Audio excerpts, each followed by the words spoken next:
Dr. Feldman Barrett, sorry for the delay, and thank you so much for joining me today. I really appreciate your time. As I was just mentioning to you, I just have completed your book and have a bunch of questions. And in fact, I've been focusing on the brain here recently. This is like the second conversation I'm having out of like a series of three, and it just sort of worked out that way. It wasn't planned. And so I've got the brain on my mind, and I thought to ask you a question along these lines. This is a quote from Neil deGrasse Tyson. He said that everything that we do, every thought we've ever had is produced by the human brain, but exactly how it operates remains one of the biggest unsolved mysteries, and it seems the more we probe its secrets, the more surprises we find. So in terms of what motivates you, how did you get into this, and do you agree with, are you trying to explore the mystery of the brain? What drew you to this profession? Well, what drew me to being a scientist is probably that I don't like being bossed around by other people. And I really prefer, I can't even follow a recipe seriously without tinkering with it. Okay. And I'm and I'm really curious. I don't, I mean, so, um, telling me, well, do something because this is the right thing to do because I said so is not, doesn't work for me, particularly well, even if that person happens to be Darwin or Einstein or whatever. So not that I don't know that much about physics. But it's interesting to me that anyway, so I'm not going to go there. Okay. So the reason why I retrained as a neuroscientist, originally I was trained as a psychologist. That was 20 something years ago. That I'm constantly retraining or just sort of acquiring scientific skills in other scientific domains because I have a question that I want to answer. And I became interested in neuroscience when the questions I was asking led me there, right? So originally, when I was in graduate school, I was studying the self-concept, what is it that you believe about yourself? What standards do you have for yourself? What ideals do you have for yourself? How do you feel when you don't meet those standards or those ideals? And that required that I measure emotion. And it turned out that's a really complicated thing to do. And so I was, used the sort of the best available evidence that I knew of at the time and to try to measure emotion objectively, and learned that actually there is no objective way to measure an emotion. And that seemed really surprising and perplexing and super cool and interesting kind of a question. And then in trying to understand the nature of emotion, I had to understand physiology, and I had to understand cognitive science, and then neuroscience, and beyond that. So really, I'm always being led by a question. When it came to neuroscience, though, there was a real advantage to being trained after the fact. So I went in with very few preconceptions to the field, and I wasn't schooled in the dogma of the field. So I ended up asking a lot of questions that maybe, a person who had been more informed in their training had been more informed about what were the right questions to ask. So I started asking questions that were, not the official questions that people were asking. And that led me to a whole different, way of understanding how the brain worked, how it evolved, and things just, progressed from there. I agree with you. I mean, first of all, I wholeheartedly agree that there's a great advantage in coming into it from a totally different perspective, which sometimes I think I end up asking funny questions to people, because I don't know not to ask them, I don't. Exactly. That's exactly right. And so, every scientific field, it doesn't matter whether it's science or some other domain, every field has its, its dogma, has its set of things that are assumed to be true. and that like the operating principles that everyone assumes in that field, or some large number of people assume. And if you don't know what those are, you don't know what not to ask. And you start asking questions that other people maybe aren't asking, or that turn out to be difficult questions. So I agree that the brain is a super complicated organ. It's some people very lyrically refer to it as the most complicated and complex object that exists in the universe. And I think that's very lyrical, but I think there's a lot we don't know. But I think the things that people end up finding surprising are really assumptions they held that were wrong. So we have learned a lot in neuroscience, but a lot of what we've learned is that the prior ideas of how things work were really, the assumptions were wrong. And so people were asking the wrong questions. And sometimes in science, progress is not answering questions, it's asking better questions. 100%. Yes. So let me ask you a question that might fall into this category of a funny question. I'm quoting you from your book, in which you say the most important function of the brain is to keep us alive so that we can pass on our genes. Okay. Now, I guess this is more of a biological question, but why would it be that genes care if they're passed on? Yeah, you're right. Yeah, no, yeah, if I could go back, you know how it is, right? You write something, and then, that book was written, actually it was completed 5-6 years ago. So I probably would lop off the genes part and just say, your brain's most important job is regulating and coordinating your body to keep you alive. Mm-hmm. And to allow you to survive and thrive. And from a certain standpoint, it's important that you pass your genes on, not just your genes, but like all of your genetic material. And I use that term genetic material like very loosely, since genes, protein coding genes turn out to be the least important thing in they're not unimportant, but they're sort of not the big story that make you who you are, right? So Yes. so there's a certain way in which you could say, well, for the survival of the species and for maximal adaptability and evolvability of a species, it's a really good idea to pass your gene for people who are, or for organisms that are robust enough that they can survive and thrive. It's good for the species to pass on those genes to the next generation and ensure that that generation makes it to reproductive age, whatever that means in that species, right? That's the kind of standard evolutionary biology take. Yes. But for my purposes, I don't really care about, that's not what I focus on, right? I focus on the lives of individuals, Mm-hmm. and I focus on trying to understand the role of the brain's regulation of the body Mm-hmm. as an important aspect of everything you do and feel and decide and think and say, right? So this is a very overlooked part, I think, of human function, of day-to-day function. And I could give you tons of examples of why this is the case and why it's important, but this is the thing that really fascinated me, that not only that the brain's most important job is regulating the body, and that the body is largely ignored from the study of the mind, Mm-hmm. but the reasons why people ignore it are also really interesting to me.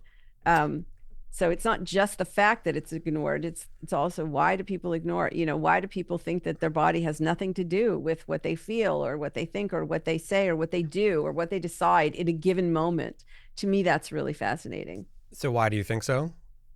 Why are Well, they I think ignoring it? I think if you look at the history of most sciences, physics, chemistry, biology, certainly, scientists pretty much start with what they experience, and then they attempt to find the physical basis of that experience.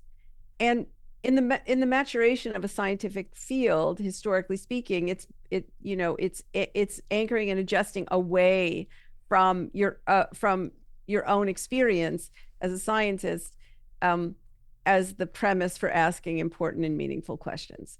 And I think psychology just isn't there yet. I mean, for the most part, psychology for the last 150 years or so, and to some extent, neuroscience fits this bill too, although maybe a little bit less. Scientists start with their own experiences, and most of the scientists who are publishing voraciously happen to live in Western culture. So it's really a very Westernized view of what a human nature is, right? Even the idea that there's a single human nature is a very Western view. Mm-hmm. And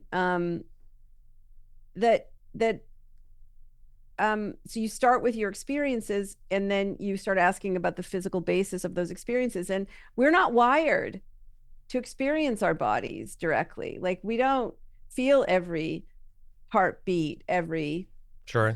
squirt of chemical, Yeah. we don't experience those things very directly, because we're not actually wired to if you could feel every event going on inside your own body and the sensory consequences of those events, you'd never pay attention to anything outside in the world ever again. I think you'd be Anybody who's ever totally had, overwhelmed. gastrointestinal pain knows this to be true.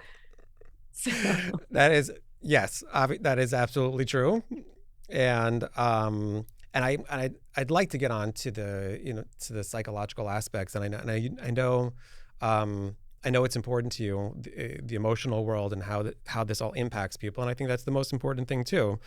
But one of the ways that we can get there, I think, is you make the, I think, self-evidently true point to me that there is no such thing as a triune brain. That there is, it's a story that was told at one time as if there's three different brains that somehow coordinate together. And you make the point that, no, that's not true. We have one brain. And one of the corollaries from that is, therefore, there is no intra-brain fighting, as you call it, which I thought is an interesting term. So I had the pleasure of speaking with Ian McGilchrist a couple weeks ago, whose whole worldview, his whole, 2,000-page book, came out a couple years ago. Specifically, he agrees, of course, that the two major lobes of the brain communicate, but he goes so far as to say, and maybe as you put it, like lyrically, that the left brain usurped power from the right brain with fighting words, right? So how or maybe you just wholesale disagree, but how do you understand what he's talking about in the light of that you believe that there's no interbrain fighting? well, I don't just believe it. Okay. I don't, oftentimes when I want to give my personal opinion about something, I'll indicate that by saying very explicitly, I'm going to take my lab coat off and give you my personal opinion. But I think at the moment, I'm going to put my lab coat right back on and tighten it up really tight and say, Okay. you should be asking him why he continues to believe this in the face of tremendous amounts of evidence that this is not the case.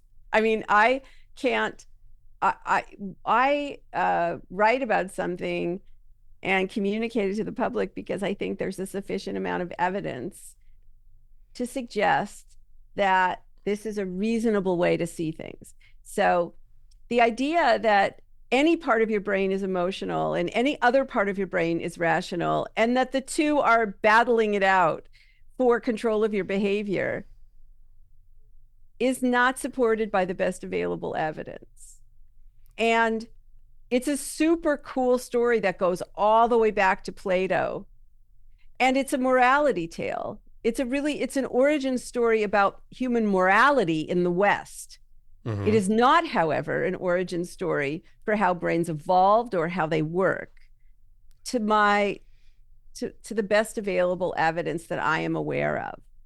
And so I think the question really is a question for him. So my in my mind, I'm less concerned with what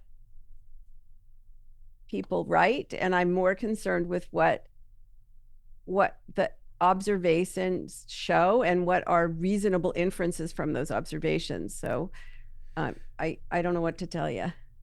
So let me ask you the same kind of question I asked him, which is it does strike me as odd.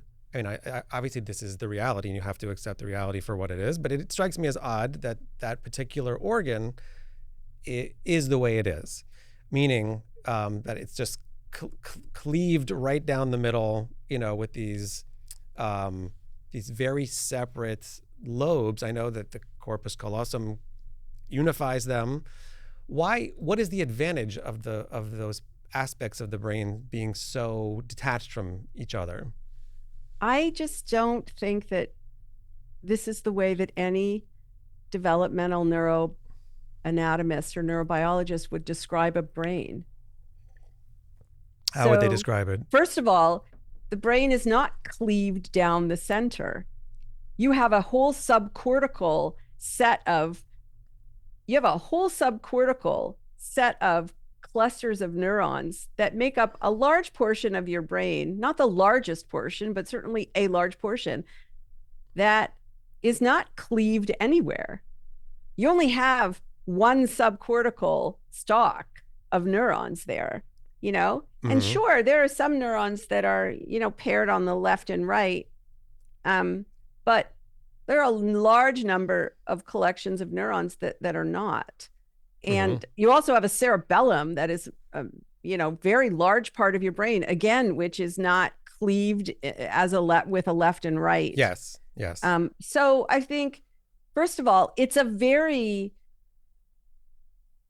what we would call corticocentric view, which means you're focusing a lot on the cerebral cortex and kind of ignoring the rest of the brain, which doesn't really have that organization. So that's the first problem.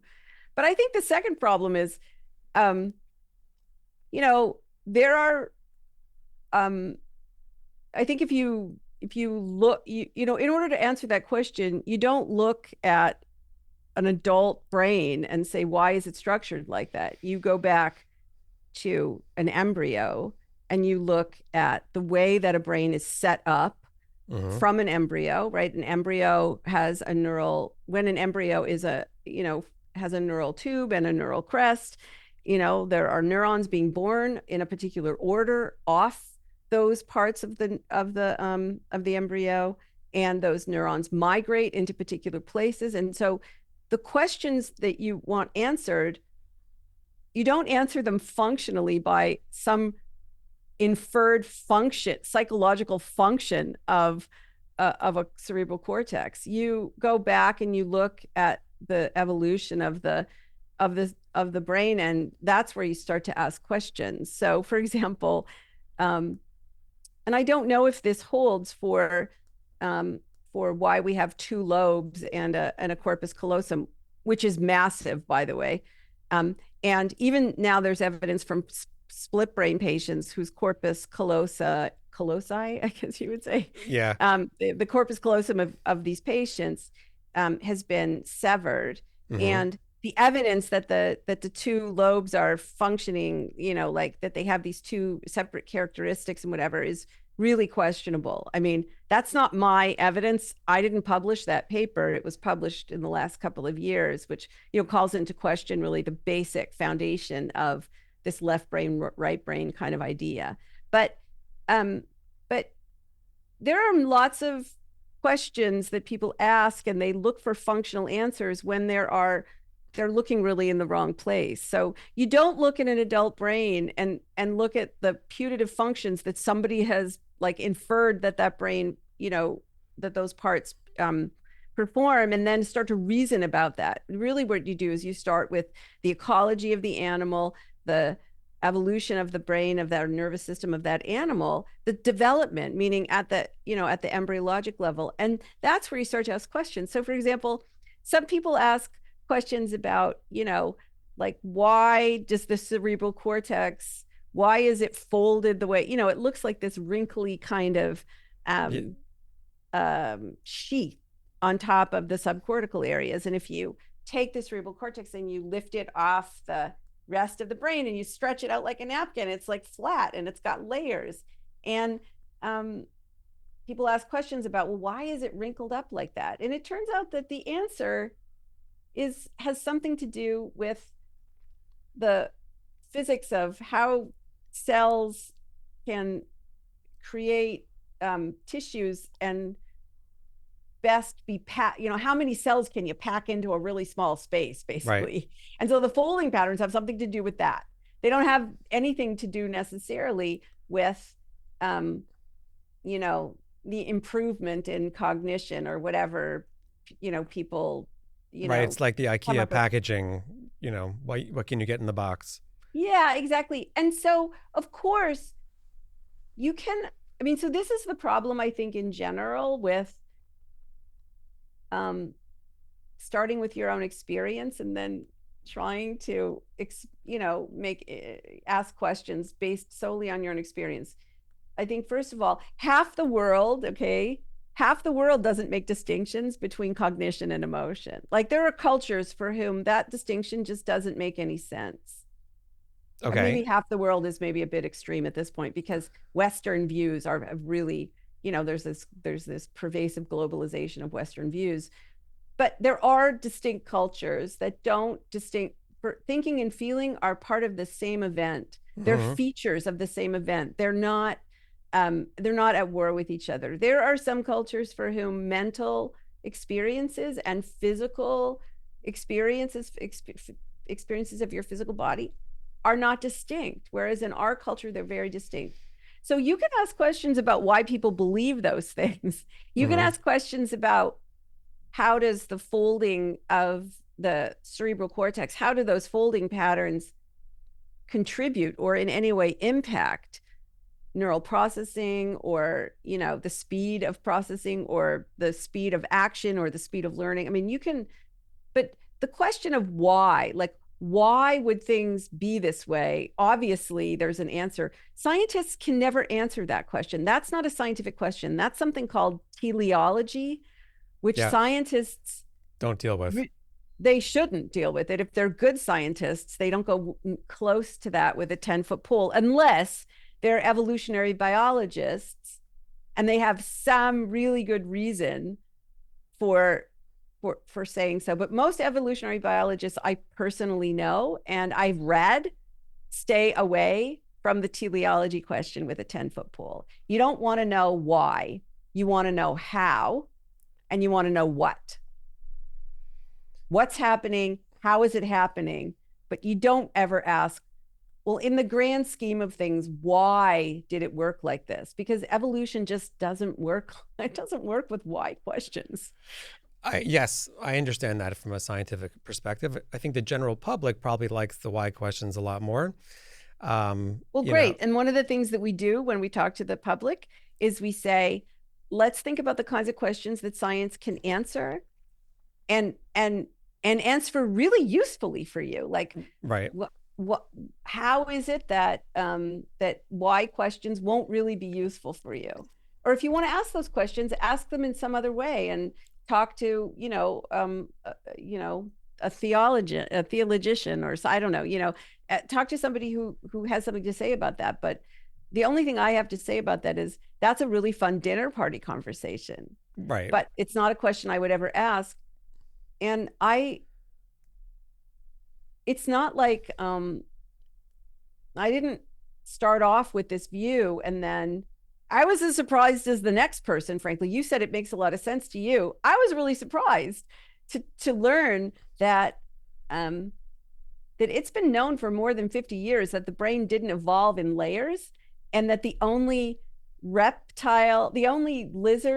brain that exists in the world is in a brain of a lizard, is in the body of a lizard. All right. Right. That mammals and lizards mammals didn't evolve from lizards. Mammals and lizards evolved from fish. Like, they're not even in our evolutionary lineage.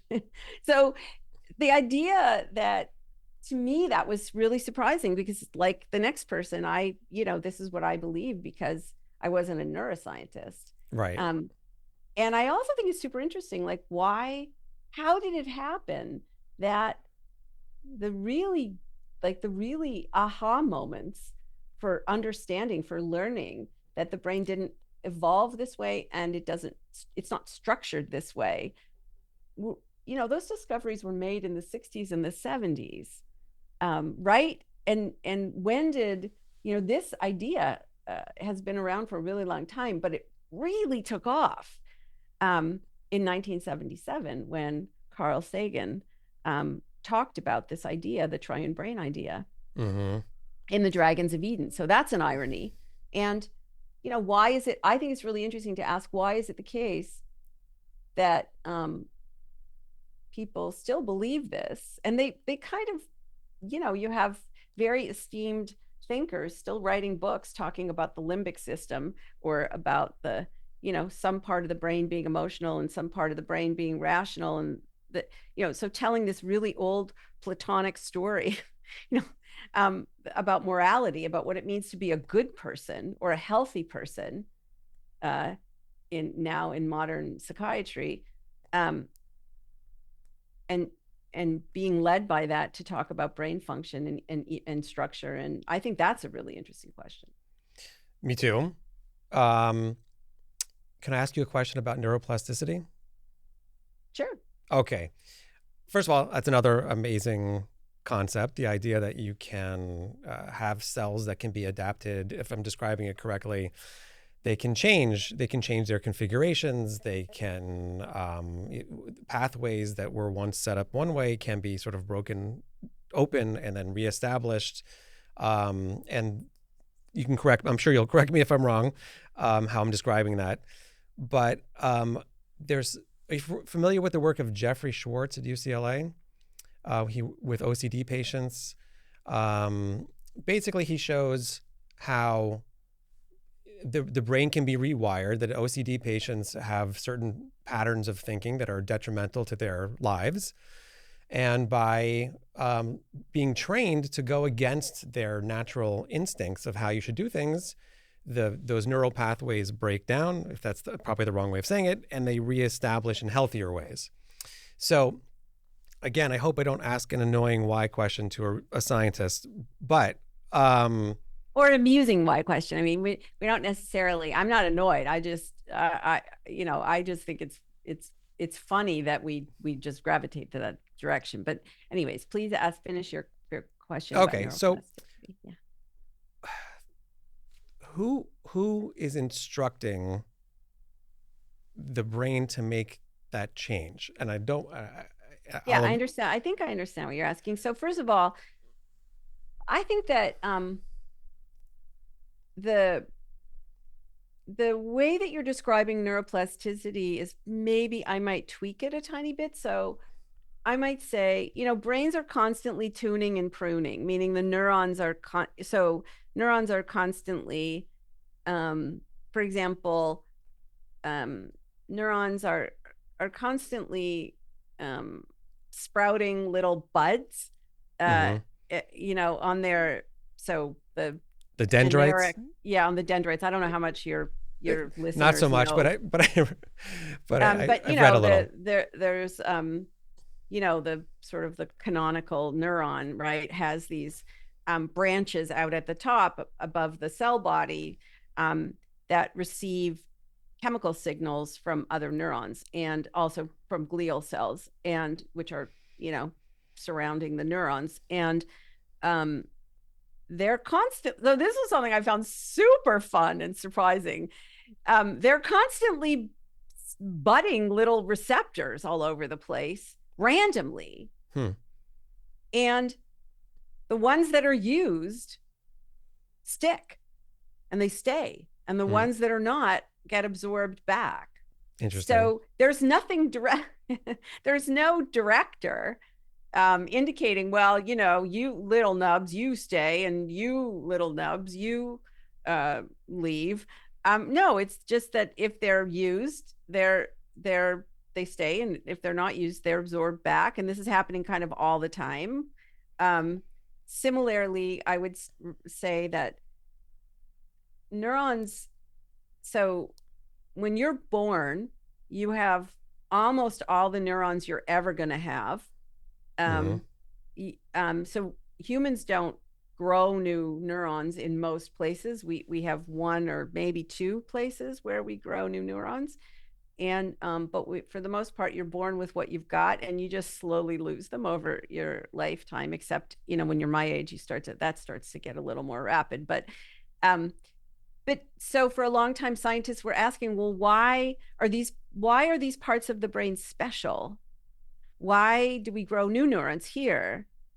How, that's a form of plasticity, right? So just like little buds forming and dying back, that's a form of plasticity. The birth of new neurons is also a form of plasticity. And scientists turned themselves into knots trying to answer that question for a long time, until it was discovered that that's really the wrong question.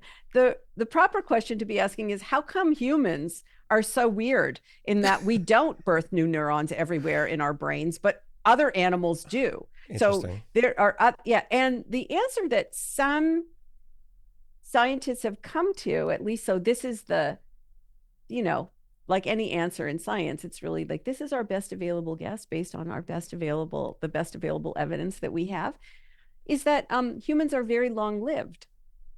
Okay. And when you birth new neurons, they're not wired up anyway. They don't, they're, they don't participate in memories, because they haven't been used yet.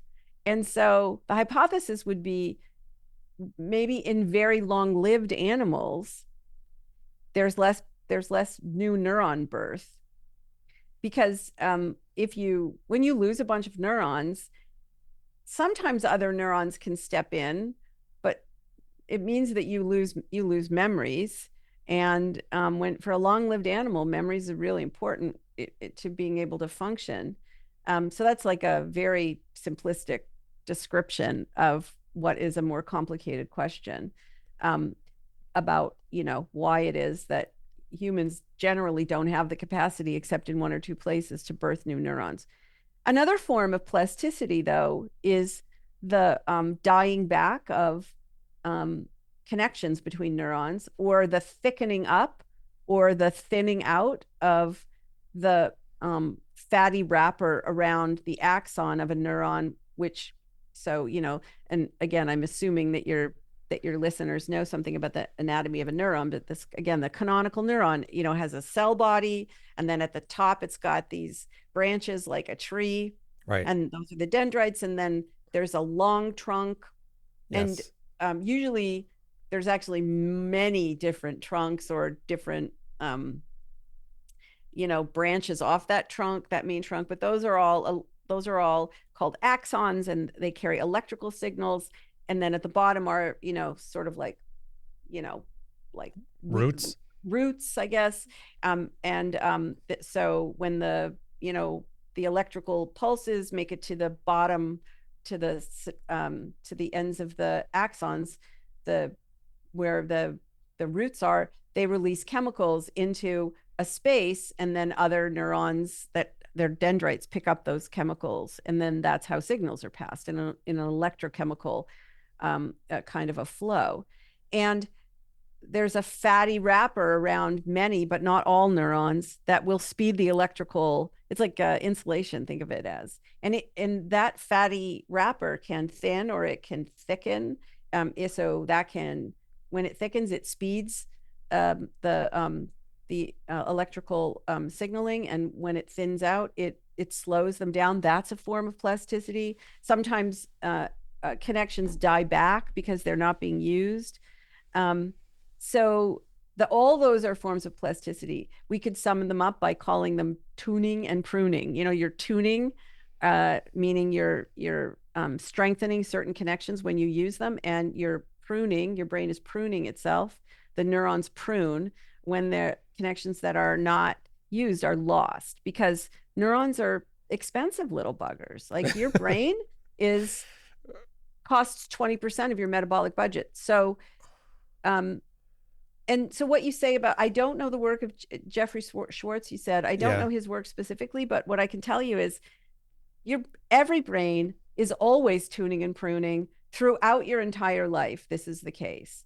And it's very much the case in with little brains, because infant brains are not miniature adult brains. They're brains that are receiving wiring instructions from the world all the time. But so are adult brains. It's just adult brains, the plasticity is just slower. So this idea that your brain is a static organ is actually not the case. If you look closely with special tools, you can see that the physical structure of a brain is constantly changing because the neurons are constantly growing little nubs and losing nubs and growing axons and or not growing axons, but growing myelin sheaths or thinning those sheaths. Sometimes neurons die, and so what's true for OCD is true for everybody all the time. It's just that usually the changes are microscopic enough and slow enough that we don't pay much attention to them. But if you can change the wiring of anybody's brain, you will change who they are. You will change what they think, how they feel, what they, feel. Everything that you experience is in your brain. You don't see in your eye. You need your eyes to see, but the seeing occurs in your brain. If you pinch your skin, that pinch, you feel it in your brain, right? If you feel we say, oh, I just ran up the stairs or I had too much coffee, I feel my heart pounding against my chest. Well, actually, you're feeling that in your brain. You don't actually feeling it in your body. Everything you feel is in your brain. So it makes sense that if you were to change the structure of the brain or when we say change the wiring, really what we mean is that some connections are weakening and other connections are strengthening. And in only one or two parts of the brain, we're talking about the birth and death of neurons, really. Right. The birth of neurons. Probably a better way to say it. In your fifth or sixth lesson in the 7.5 lessons that you cover in the book, you talk about babies and and the way their brains are, and actually some valuable lessons for parents, I think, which I've got kids myself, and I quoted, and I wish I knew this before, but you say, if you don't let a baby fall asleep on her own and instead rock her to sleep every night, her brain might not learn how to fall asleep without help. And my gosh, did we find that out? We had kids who absolutely needed the exact same routine. They needed to be rocked in a particular way, or they needed to be in a swing or whatever. And so I wanted to expand that concept for 1 second, with your permission. Sure. I'm wondering, a book just came out by Jonathan Haidt, who deals with anxiety in children, called The Anxious Generation. Would you attribute this phenomena as to part of what he sees as a resilience and independence crisis? Have we raised a generation of people with these concepts of not letting them fall asleep or not letting them do many things that has made them, that has changed their brains in such a way that they behave generationally differently than previous generations?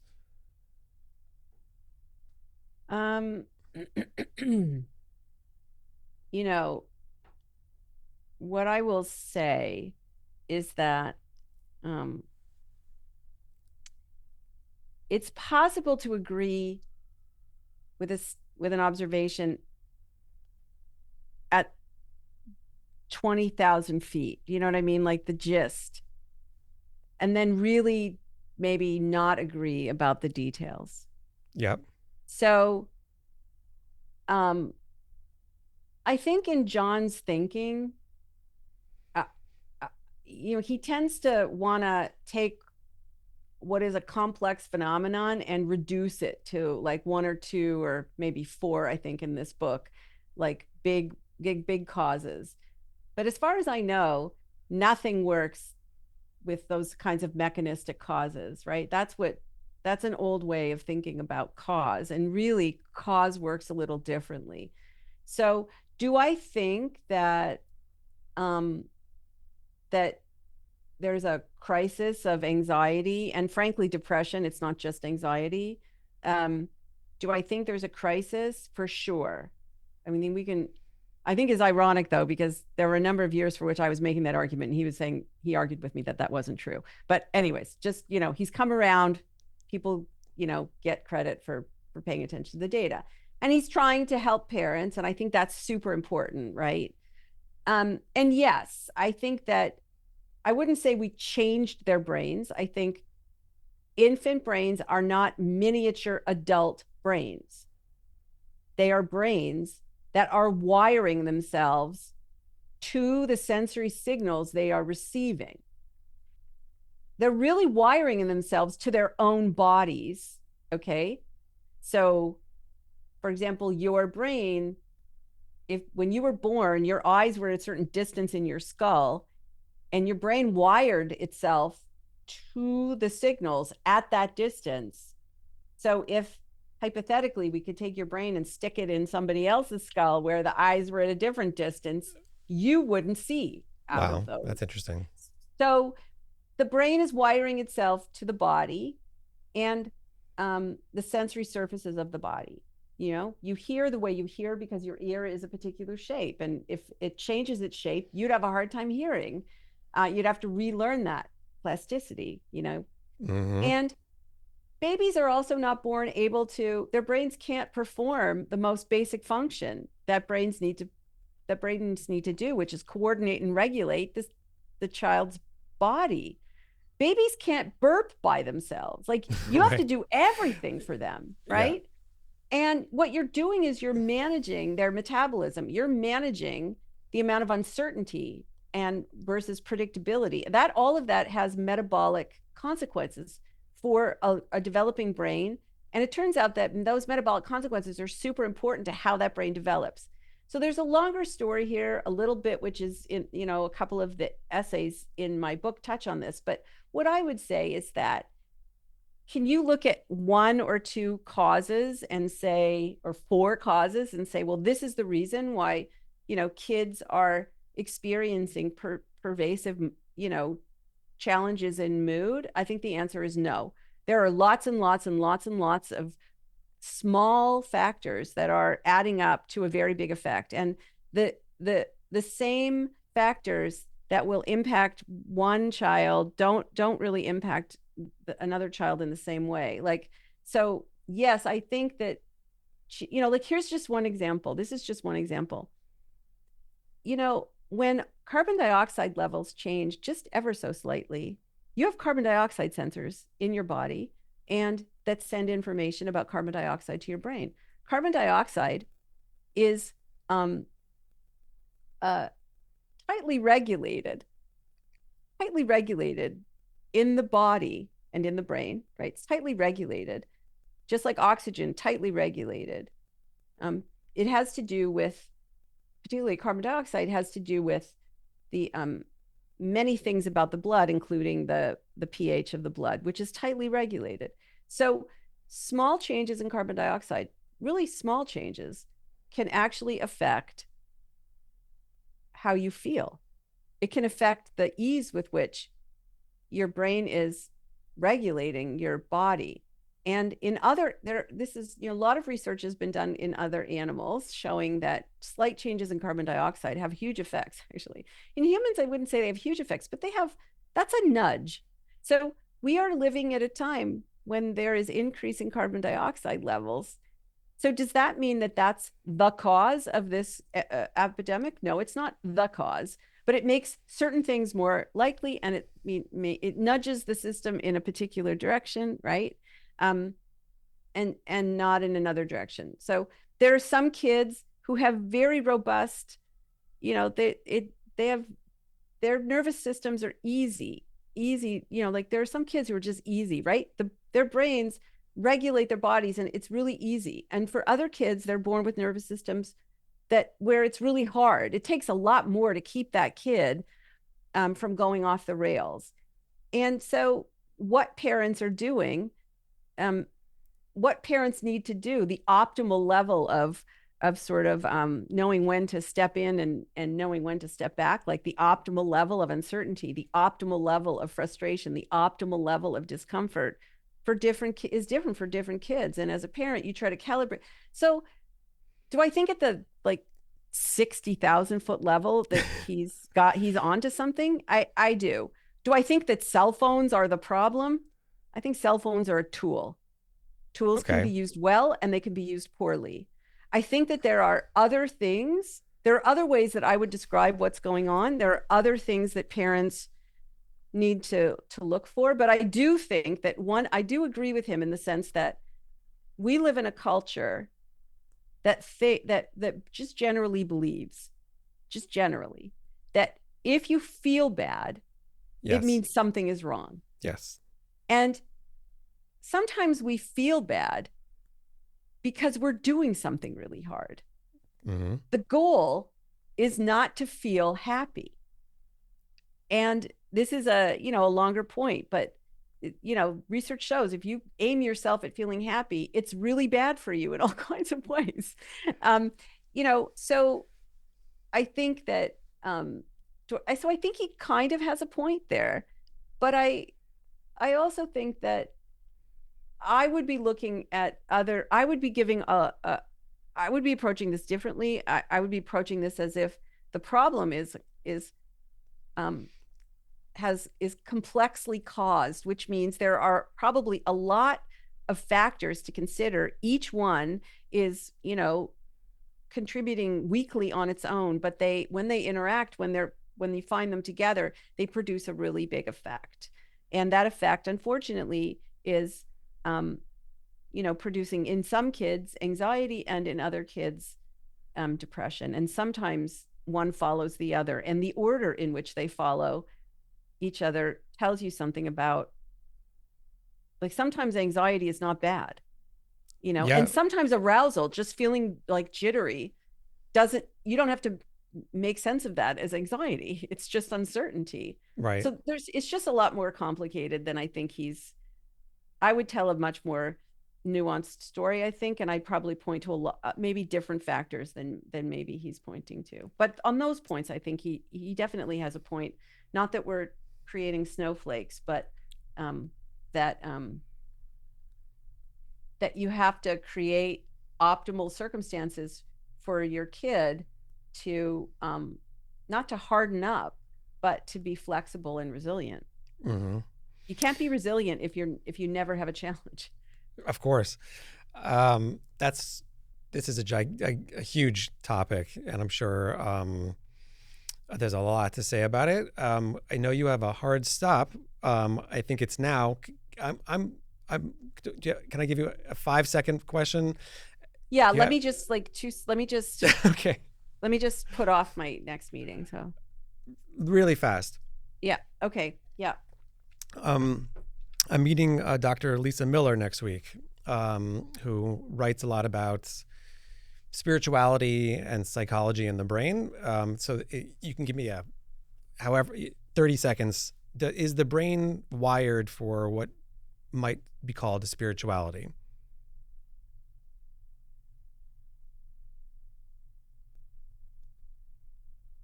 The way the brain is wired, the way the human brain is wired, you don't your brain is always regulating your body. Your body is always sending sensory signals back to your brain about the sensory conditions of the body. And that's how those sensory signals are partly how the brain regulates the body. But the brain doesn't make itself aware of all of those little signals. Instead, because of the circuitry and because of how the neurons are wired together, the architecture of the circuitry, what you become aware of is your mood. So your mood, feeling pleasant, unpleasant, worked up, calm, feeling comfortable, feeling uncomfortable, these kind of feelings are they're like simple summaries, like a barometer of your metabolic state, basically, that the ease with which your brain is doing its most important job. And that means they're with you all the time. They're not just instances of emotion, they're with you always. They're properties of consciousness. And I think when they're really intense, we usually take them to be meaningful in some way. So Mm-hmm. they're kind of like a hack. You can't really know what's going on inside your body, but they're kind of like a hack that the brain that is emerges from the brain's architecture. And they're Okay. useful. They're useful as a cue. So I think that that's when people are experiencing spirituality, they're usually having a moment of what I would call affect, intense affect, which is like these feelings are intense. And for a number of reasons that we don't have time to go into right now, people tend to look out to the world when their affect is intense. When there's been a big metabolic shift, or something is starting to get really hard, or something gets really easy, the brain looks to the world to figure out what is the cause. And when the brain can't find a cause in the world, it will turn its causal, explanation to itself. Well, there's nothing wrong in the world. I'm just a horrible person. That's what my bad feeling tells me. I think spirituality is really just intense, not just, but it is intense affect. And so we're wired to feel intense affect at times. Are we wired to make sense of that as spirituality? Like, no, I don't think we are. We learned that. So some people make sense of their intense affect that way, but not everybody does. Okay. But everybody uses their feelings as evidence that something is true. Mm-hmm. That's affective realism. If you experience something, and as you experience something, you observe something out in the world, you are feeling very, very intense affect along with it. You tend to believe that what your experiences are revealing to you how the world really is. Okay. Fair enough. And thank you so, so much for taking the time to talk to me today. We really enjoyed that conversation and learned a lot. And I'm looking forward to your next works, whatever they may be. And I encourage everyone watching to go out and you have a podcast with Andrew Huberman that I saw recently, and great TED Talk and great books. And thank you once again for taking the time. Oh, my pleasure. Thank you so much for the fun questions. You really gave me a workout. That's good. Okay. I appreciate it. Have a great day and hope we'll talk again soon. That'd be great. Take care. Okay. Bye bye. Mhm. Bye. Thank you.